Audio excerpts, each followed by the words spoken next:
اتق اللہ، اللہ کہتا ہے نا سورۃ طلاق میں، اللہ فرماتے ہیں نا جو وَمَن يَتَقِ اللَّهَ يَجْعَل لَّهُ مَخْرَجًا، جو مجھ سے ڈر گیا میں اس کو ایسی جگہ سے رزق عطا کروں گا جو اس کے گمان میں بھی ہوگا، تمہارے گمان میں بھی نہیں ہوگا۔ اب تو تم پلاننگ کرتے ہو کس طرح کسی کے پلاٹ پر قبضہ کروں، کس طرح وہ باہر گیا ہوا ہے اس میں فدو لانے ہیں کسی طریقے نال، وہ 2 کروڑ کا اس کا پلاٹ ہے، کسی طریقے نال میں 50 لاکھ مل جائے، ہے نا، وہ اعتماد مجھ پہ کرتا ہے۔ کیا کرو گے؟ کیا ساتھ لے کر جاؤ گے؟ 3 چیزیں ساتھ جائیں گی، 2 واپس آ جائیں گی، 1 رہ جائے گا، اس کی کیا کیا تم نے؟ سنتوں میں 1 سنت رہ جائے گی جس کے چہرے پہ ہو، ٹھیک ہے، فرضوں میں انعام میں وہ رہ جائے گا عمل، وہ اچھا ہے تب بھی برا ہے۔ 2 چیزیں اولاد اور مال تو واپس آ جاتا ہے۔ اب قبر میں یہ 2 چیزیں ہیں، اس کا تم نے اس کو ایسٹیمیٹ دینا ہے، حساب دینا ہے اس کو۔ اس کی میں نے تیاری کیا کی، مجھے تو اپنی پڑ گئی ہے، مجھے تو کسی نے بد دعا دی جا تینوں اپنی پہ جائے، آج تو مجھے اپنی پڑی ہوئی ہے۔ کسی کو بیماری لگی ہوئی ہے، وہ بیماری بھی ڈاکٹروں کو سمجھ نہیں آ رہی، شہر شہر در در ٹھوکریں، کوئی کہیں، کوئی حکیموں کے پاس، کوئی دوائی اثر نہیں کر رہی، علاج بھی وہ کیمو، ریڈیشن، دوبارہ پھر 2 سال، 1 مہینہ، 20 سال، پھر یہ جی ٹیومر دماغ کا۔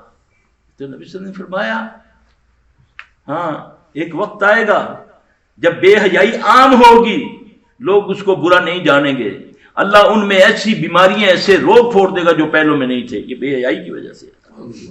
میرے نبی نے بتایا نا صلی اللہ علیہ وسلم، پڑھ کے دیکھو نا دین، پتہ نہیں کتوں نکل آئی ہیں بیماریاں،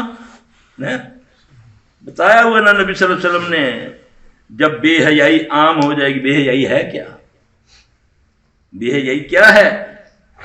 ننگے گھوم رہے ہو کہ نہیں؟ اگر میچ بھی دیکھتے ہو تو وہ بھی اس نے پینٹ پہنی ہوئی، نہیں جی اسی کار سے میچ دیکھنا دے، اس بد وقت کو گیند رگڑنے کے لیے اور کوئی جگہ نہیں ملتی، وہ یہاں رگڑتا ہے، اس جگہ وہ اپنا ہاتھ لگاتا ہے جہاں سے دوسرے جنس کی شہوت جاتی ہے۔ نہیں جی ہم تو کشتی دیکھتے ہیں پہلوانوں کی، یا خبریں سنتے ہیں، یا خبر دینے والے کی انداز تو دیکھو، وہ تیری لگتی کیا ہے جس کو تو ایسے کر کے دیکھ، اسی کو تو کہتے ہیں آنکھوں کا زنا، اور کیا ہے نہیں، یہ نبی صلی اللہ علیہ وسلم نے فرمایا، میں اپنی بات کوئی نہیں کرتا، یہ آنکھوں کا زنا ہے نا۔ کوئی بندہ کسی کی بہن بیٹی کی طرف ایسے دیکھے، لوگ کہتے ہیں یار شرم کرے، منہ تے داڑھی رکھی ہوئی، دیکھ کڑی نو کس طرح دیکھتا پیا، تے جب گھر بیٹھا تیری بیٹی اس ڈرامے والے کنجر کو دیکھتی ہے، تو اس بغیرت جو اس کے ساتھ کبھی آج بہن بنی ہوئی ہے کل اس کی بیوی ہے، یہی ہوتا ہے نا ڈراموں میں، ہے جی، تو گھنٹہ بیٹھا دیکھ رہا ہے، اور بابا جی نے تسبیح پڑھی ہوئی ہے، وہ ساتھ ساتھ اللہ کا ذکر بھی کرتا جا رہا ہے، آنکھوں سے زنا بھی ہوتا جا رہا ہے۔ یہ کنورٹ کس میں ہو رہا ہے؟ یہ جادو خود بخود بنتا جا رہا ہے، خود بخود۔ جادوگر کیا کرتا ہے؟ گندے عمل کے لیے قرآن پڑھتا ہے نا، گندی جگہ بیٹھ کر قرآن پڑھتا ہے نا، کہ نہیں ہے نا، تو پھر کیا ہوتا ہے؟ آنکھیں تو میری ڈرامے کی طرف ہے، لا الہ الا انت سبحانک، یہ وہ لفظ نبی صلی اللہ علیہ وسلم نے فرمایا قیامت تک جو اس کو پڑھے گا اللہ اس کو مصیبت نجات دے گا۔ تو 10 لاکھ باری پڑھنا ہے تاں بھی تیرا بیڑا غرق، تار رہی نہیں گیا بلکہ اور چھنڈے لگنے شروع ہو گئے۔ یار دیکھو ایک بات نبی صلی اللہ علیہ وسلم نے فرمایا، اور آپ کی بات غلط ہو سکتی ہے، ننگے پہلوان، دھنی اس کی نظر آ رہی ہے، کچھا اس نے پہنا ہوا ہے، وہ کیا کہتے ہیں اس کو، جانگیا بولتے ہیں، کیا بولتے ہیں، انڈر ویئر، ہاں جی۔ کیا مرد کی حیا کتنی ہے؟ ہمارے اسلام نے مرد کو کہاں تک کہا؟ گھٹنوں سے نیچے اور ناف سے اوپر، اگر تیری دھنی بھی نظر آئے تو یہ بھی بے حیائی میں آتا ہے۔ یہ مقرر کر دی تمہاری عورت کا سر سے لے کر پاؤں تک، یہ ہے تمہیں حکم، مردوں کو حکم ہے ٹخنے ننگے رکھنے کا، جاؤ اپنے ٹخنے دیکھو، اپنی پینٹیں شلواریں دھوتی ہیں دیکھو، اور اپنے گھروں میں جا کر دیکھو اپنی بہن بیٹیوں کی آدھی پنڈلیاں بن گئی، آدھی پنڈلیاں ننگی ہو گئی. اب تو اوپر آ رہا ہے آہستہ آہستہ، اب تو اتنے تنگ پجامے آگے سب کچھ، اگر اللہ نہ کرے، اللہ نہ کرے، سکن کلر کا پجامہ پہنا ہوا ایسا لگتا ہے وہ ایک برہنہ آ رہی ہے. اسلام نہیں ایسا. نبی صلی اللہ علیہ وسلم اپنے کمرے میں بیٹھے ہوئے ہیں، آپ کی بیوی خدیجہ رضی اللہ تعالیٰ سر پہ اوڑھنی نہیں ہے، آپ کو محسوس ہو رہا ہے کہ وہی آ رہی ہے، جبرائیل ہیں کہیں، لیکن آ نہیں رہے. آپ نے فرمایا جبرائیل آ جاؤ، فرمانے لگے آپ کی بیوی کے سر پہ سینے پہ اوڑھنی نہیں ہے، تم رحمتیں ڈھونڈتے ہو. حیا دار، کیونکہ میرا اللہ بڑا حیا والا ہے، اس نے اپنا نبی بھی بڑا حیا والا دیا. انہوں نے تو دیکھا عثمان رضی اللہ عنہ آ رہے ہیں کہ باغ میں دوستوں کے ساتھ بیٹھے ہوئے ہیں، صرف تھوڑا سا تہمت ہٹا ہوا ہے، ہوا سے صرف ران کا تھوڑا حصہ. بعض اوقات آدمی بے خیالی میں بیٹھا ہوتا ہے نا، آپ ایک دم سیدھے ہوئے، آپ نے اپنا تہمت ٹھیک کیا، آپ نے فرمایا میرا تو وہ ساتھی آ رہا ہے جس کی حیا سے فرشتے حیا کرتے ہیں. تو میرا کیا حال ہے؟ تنگ سے تنگ پینٹیں، تنگ سے تنگ پجامے، کوئی پوچھنے والا نہیں، کہنے کہہ کے دیکھو. ابھی دیکھنا جب یہ وائرل ہوگی یہ میری ویڈیو، پھر گالیاں بھی آئیں گی، جی پھر بہت کچھ لکھا جائے گا. یہاں پر حق کہنا بھی جرم بن گیا ہے. اور اس وقت قومیں، اس وقت گھر، اس وقت اولاد تباہ ہو جاتی ہے، برباد ہو جاتی ہے، جب اس کی اصلاح کرنے والے اس سے ڈرے. پھر قوموں کی بربادی سے کوئی نہیں روک سکتا. آج والدین بیٹی بیٹے کو نصیحت کرتے ہوئے ڈرتے ہیں کہ کہیں یہ بے عزتی نہ کر دے. اولاد کی اس وقت بدبختی شروع ہو جاتی ہے جب والدین ان سے ڈرنا شروع ہو. اللہ مجھے آپ سب کو معاف کر. میرے بھائی یہ باتیں ہیں، اللہ میری بھی اصلاح کر دے. سب سے بڑا گناہ گار ہوں، مجھ میں بڑی کمیاں کوتاہیاں، دعا مانگو اللہ دور کر. ایک دوسرے کی مومن کا آئینہ ہے، اللہ کرے ہم ایمان والے مومن بن جائیں. جی بلغوا انی ولو آیا، جس کو ایک بات کا پتہ ہے اس کو آگے بیان کرو. آج تو تمہارے پاس فیس بک ہے، اس فیس کو چٹا کر لو. نبی صلی اللہ علیہ وسلم فیس بک سے پہچانیں گے نا؟ پتہ آپ کو کبھی سنا ہے آپ صلی اللہ علیہ وسلم اپنی امت کو کیسے پہچانیں گے؟ پوچھا یا رسول اللہ صلی اللہ علیہ وسلم اتنی بڑی امت ہوگی کیسے پہچانیں گے؟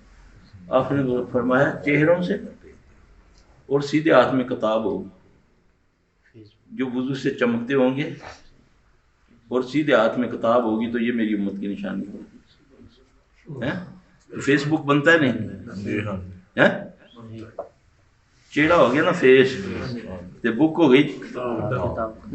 اب آپ کی مرضی ہے، الٹے ہاتھ میں لے لو یا کالا کر لو یا چٹا کر لو. تو اپنے فیس بک پہ اچھی باتیں لکھا کرو، گندی باتیں نہ کرا کرو، کسی کو گالی نہ دیا کرو. کسی کے جھوٹے خدا کو گالی دو گے تمہارے سچے خدا کو گالی دے گا.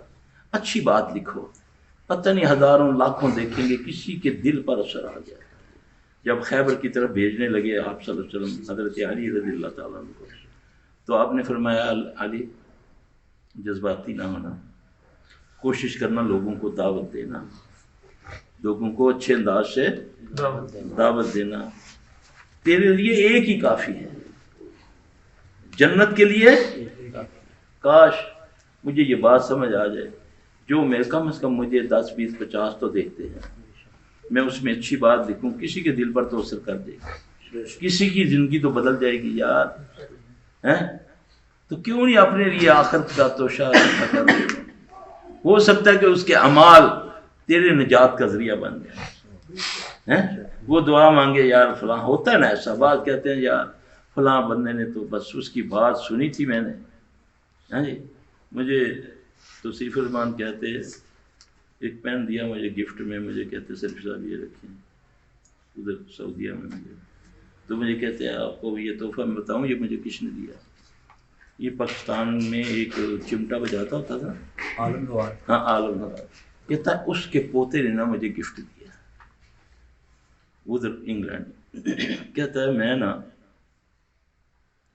درس دینے کے بعد نا مجھے ایک شخص کہنے لگا جی آپ میرے گھر آپ کھانا کھائیں گے. تو جاننے والے نے کہا کہ شیخ صاحب آپ چلے جائیں، یہ عالم لوہار کا پوتا ہے. کہتا ہے جانتا تو میں تھا کہ یہ گانے والا خاندان ہے. کہتے میں نے اس کے گھر میں نا اس سے پوچھا کہ یہ تمہارے میں چینج کیسے آیا. اس نے بولا میں قوالی کا بڑا رد سیا تھا. جب بھی مجھے نا، کیونکہ ہمیں بتا دیا گیا نا کہ موسیقی روح کی غذا ہے. اللہ کہتا ہے کہ میرے ذکر سے دلوں کو اطمینان ملتا ہے. شیطان کہتا ہے موسیقی، اور نبی صلی اللہ علیہ وسلم موسیقی کو ختم کرنے آئے. ہم نے قوالی کی صورت میں نبی کا نام لینا شروع کر دیا اس کے ساتھ. کہتے آیا میں نے یوٹیوب پہ قوالی ڈالا نا تو اس میں مختلف قوالوں کے اس میں بیچ میں آپ کا بھی آ گیا.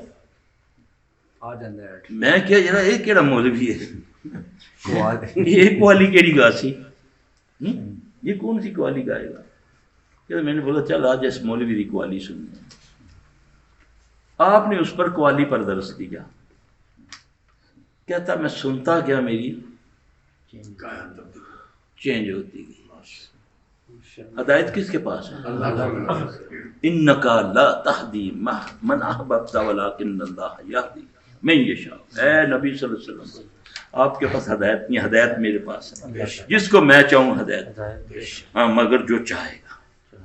وَيَهْدِي إِلَيْهِ مَن يُنِيبُ، جو میری طرف رجوع کرے گا میں اسے راہ دکھاؤں. چاہنا ہے، میں نے مانگنا ہے اللہ سے. جب مال مانگتے ہو، اولاد مانگتے ہو، اس میں یہ بھی کہا کرو نا اہدنا الصراط المستقیم.